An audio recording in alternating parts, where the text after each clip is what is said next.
Alexander Graham Bell, widely known as the inventor of the telephone, transformed global communication in 1876.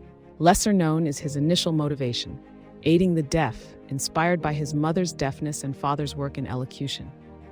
Through relentless experimentation, Bell developed a device capable of transmitting human voice over wires, a groundbreaking achievement. Beyond the telephone, his contributions included founding AT&T and patenting the photophone, an ancestor to fiber optics used today.